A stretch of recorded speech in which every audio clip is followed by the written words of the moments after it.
Bismillahirrahmanirrahim. Assalamualaikum warahmatullahi wabarakatuh. Selamat pagi, salam sejahtera bagi kita semuanya. Om Swastiastu, Namo Buddhaya, salam kebajikan.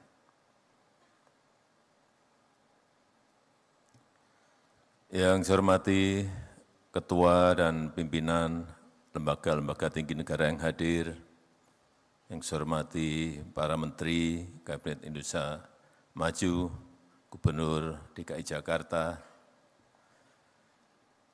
yang saya hormati Direktur Utama BNI, beserta jajaran komisaris dan keluarga besar BNI, yang saya hormati Eksekutif Chairman B-Universe, Bapak Enggar Tiasto Lukito, Bapak Ibu hadirin dan undangan yang berbahagia.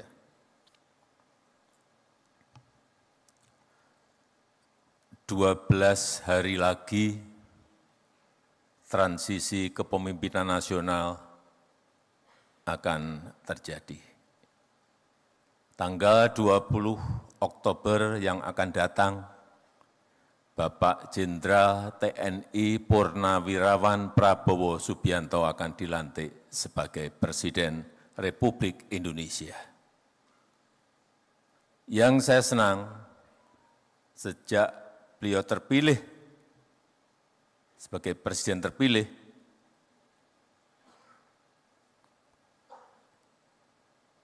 persiapan menuju ke pelantikan itu betul-betul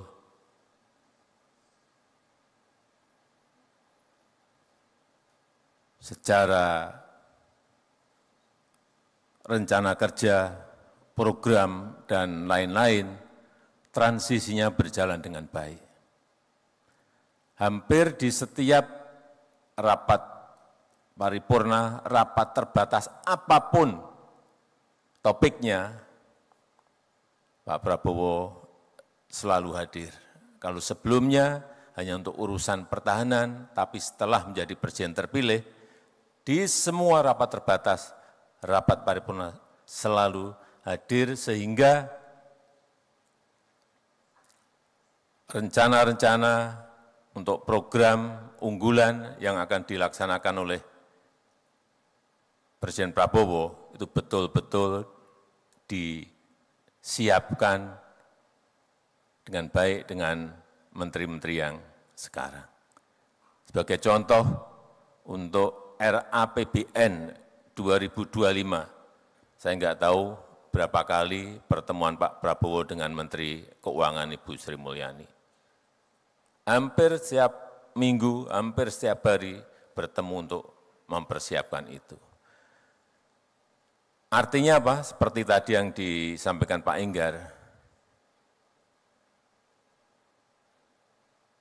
transisi kepemimpinan ini akan berjalan dengan lancar, insya Allah mulus, sehingga setelah dilantik, Presiden dan seluruh kabinet langsung bisa bekerja dengan cepat melaksanakan program-program yang ada, tanpa ada jeda.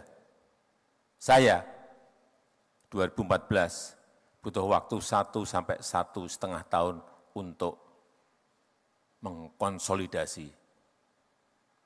Artinya 1 sampai 1,5 tahun waktu kita hilang. Karena itu saya sangat senang sekali proses transisi kepemerintahan ini kita harapkan yang tinggal 12 hari berjalan dengan baik dan berjalan dengan mulus. Karena transisi kepemerintahan yang berjalan dengan baik dan mulus itu penting untuk menjaga optimisme kita semuanya. Untuk menjaga stabilitas, baik itu politik maupun ekonomi.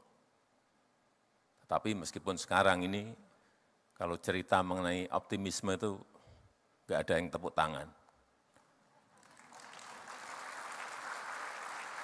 Tapi kalau yang disampaikan itu mengenai pesimisme, tepuk tangannya banyak banget. Panggung kita memang masih seperti itu. Begitu kita berbicara optimisme, nggak ada yang tepuk tangan. Tetapi kalau kita menyampaikan pesimisme, negativisme, tepuk tangannya kencang banget. Dan baru laku sekarang ini.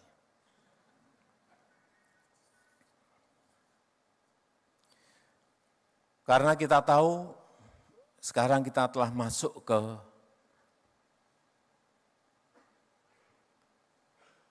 abad Asia. Pergeseran dari barat menuju ke Asia.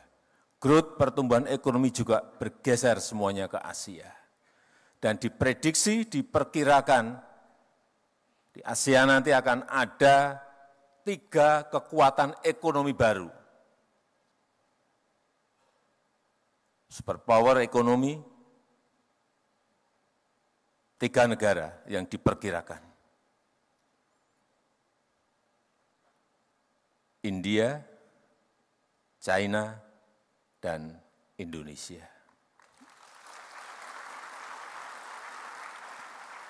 Sekali lagi, ketiganya ada di Asia. Tapi hati-hati untuk menuju ke 3 negara tadi, menjadi superpower ekonomi, itu banyak tantangannya. Banyak syarat-syarat yang harus dilalui. Oleh sebab itu, optimisme itu penting. Menjaga optimisme itu penting. Tantangan yang kita hadapi, saya kira kita tahu semuanya. Perlambatan ekonomi global yang diperkirakan masih di angka-angka 2,7, 2,8% rata-rata. Dan patut kita syukuri, Indonesia masih tumbuh di atas 5% growth-nya. Juga peningkatan tensi geopolitik. Perang Ukraina belum selesai, masuk perang Israel-Palestina, tambah lagi Israel-Libanon, tambah lagi Iran dengan Israel, ketidakpastian ekonomi dunia semakin tidak jelas. Itulah yang tadi saya sampaikan, optimisme itu penting. Jangan kita terjebak pada rasa pesimisme karena ketidakpastian global, karena geopolitik dan lain-lainnya. Juga dampak perubahan iklim. Ini yang kita hadapi ke depan. Perlu semuanya mengantisipasi dan menyiapkan untuk ini.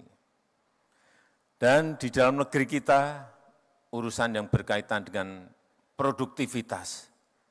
Bagaimana menaikkan produktivitas.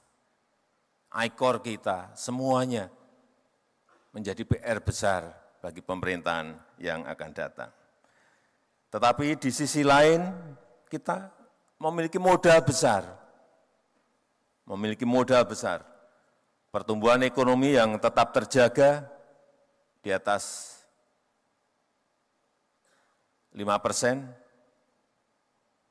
Kuartal kedua 2024 kita masih tumbuh 5,08%. Inflasi yang terus bisa kita kendalikan di angka 2-3%. Ini juga merupakan modal yang sangat baik. Keyakinan konsumen, saya tadi pagi mendapatkan angka tetap di level optimis di 124,4. Kemudian juga spending index kita trennya meningkat. Kalau kita lihat di kuartal ketiga 2024 di 234,8, di kuartal ketiga 2023 145,8. Artinya secara year on year naik sangat tinggi sekali. Dan saat ini GDP per kapita kita sudah mencapai 5.060.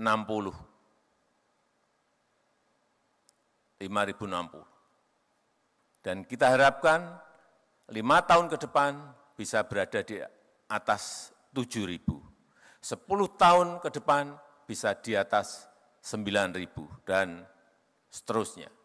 Inilah yang harus kita jaga. Asal pertumbuhan ekonomi kita bisa di atas 5% atau sesuai yang sering disampaikan oleh Pak Prabowo bisa mencapai target 8%, itulah yang akan mempercepat negara kita Indonesia bisa masuk menjadi negara maju.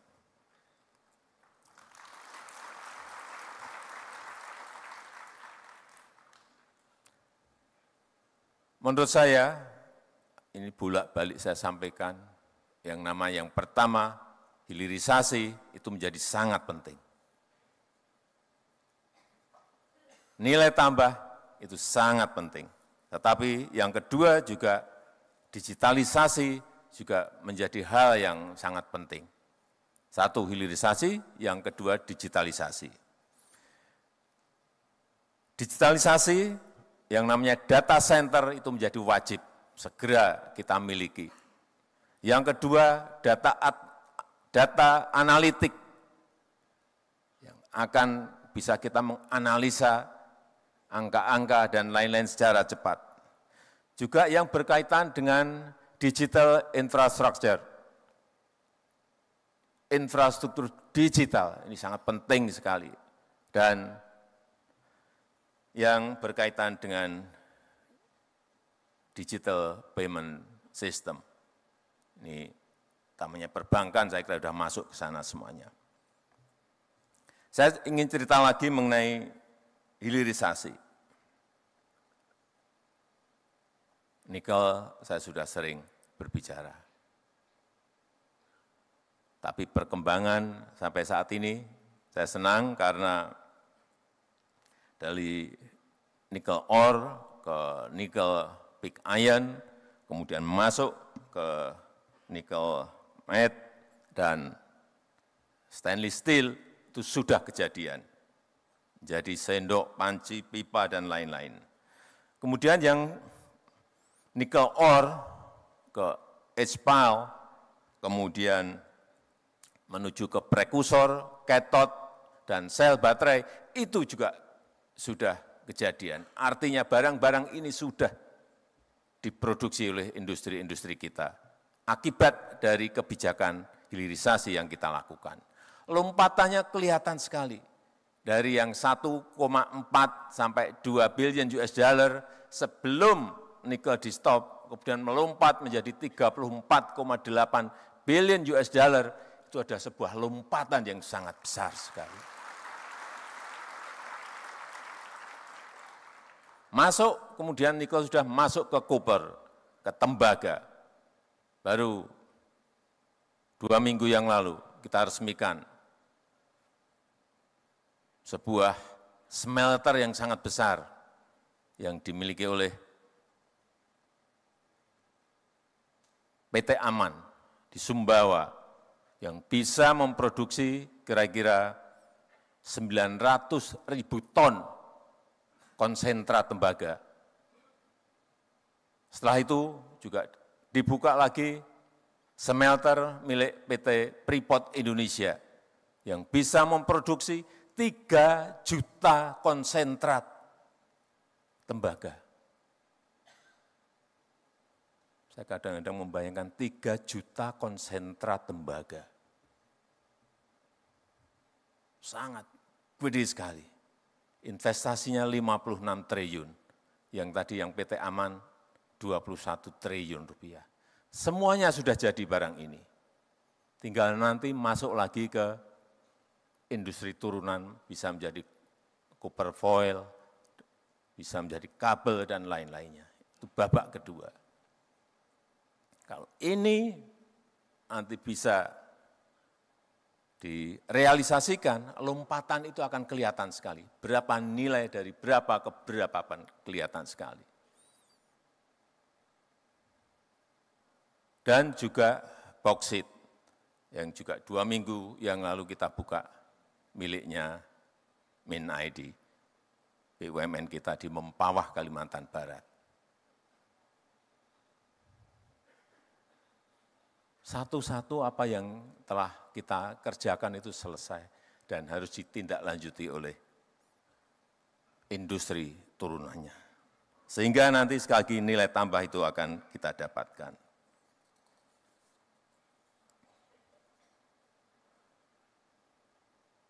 Nikel sudah, tembaga sudah, bauksit sudah, nanti masuk ke timah dan lain-lain. Dan yang saya senang nanti kalau PT Freeport ini berproduksi akan kelihatan setahun kita akan mendapatkan tembaganya berapa ton, emasnya berapa ton, menjadi kelihatan semuanya. Perkiraan kita setahun akan mendapatkan 50 sampai 60 ton emas. Yang sebelumnya lebih dari 50 tahun, karena kita belum ambil alih PT Freeport, emasnya itu larinya kemana kita nggak tahu.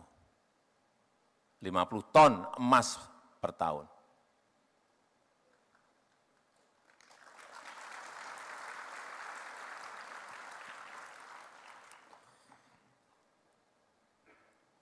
Karena penduduk kita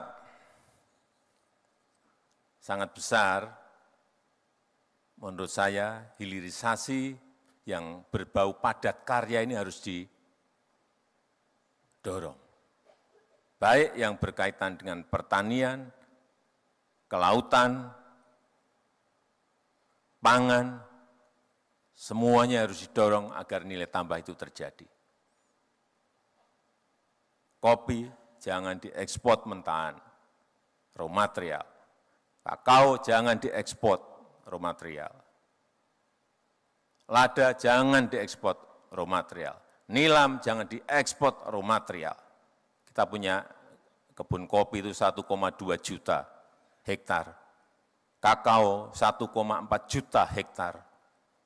Lada 172.000 hektar. Nilam masih sedikit 12.000 hektar. Tapi kalau ini dikembangkan, diremajakan, diperluas lagi, dan industrinya ada, baik itu untuk makanan, untuk kosmetik, untuk minuman, dan lain-lainnya, nilai tambah itu akan terjadi dan memang harus dipaksakan. Jangan dibiarkan alami, tapi dipaksa. Berhenti ya, harus berhenti dengan segala risikonya.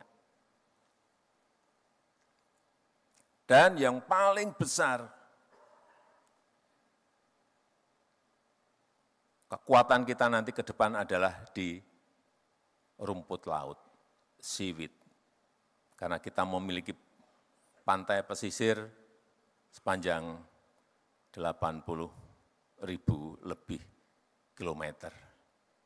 Dan yang hidup di situ adalah rakyat kita, nelayan kita, yang memang harus di-empowering, harus diberdayakan. Kalau kita bisa masuk ke sini dengan rencana taktis yang baik, dengan strategi taktis yang baik, karena ini rumput laut bisa menjadi pupuk organik, bisa menjadi kosmetik, bisa menjadi makanan, dan terakhir bisa menjadi bioaftur. Ini akan memberikan dampak kepada rakyat sangat besar dan menaikkan nilai tambah kita, sehingga betul-betul nilai angka-angka yang ingin kita capai seperti tadi yang disampaikan, betul-betul akan bisa kita peroleh. Dan negara kita Indonesia harus berani menempuh jalan kita sendiri. Kita harus berani menempuh jalan kita sendiri. Jangan mengikuti tren dunia yang kadang-kadang menggeret kita masuk ke kompetisi yang kita sulit karena kita punya core kompetensi sendiri. Kekuatan kita sendiri apa? Kalau kita fokus, komplit dengan rencana taktis, komplit dengan strategi taktis kita, Saya meyakini tadi yang di depan saya sampaikan, abad Asia dan kita menjadi superpower itu betul-betul bisa kejadian. Saya rasa itu yang ingin saya sampaikan, dan dengan mengucap Bismillahirrahmanirrahim pada pagi hari ini, secara resmi saya buka BNI Investor Daily Summit 2024. Terima kasih. Wassalamualaikum warahmatullahi wabarakatuh. Mohon berkenan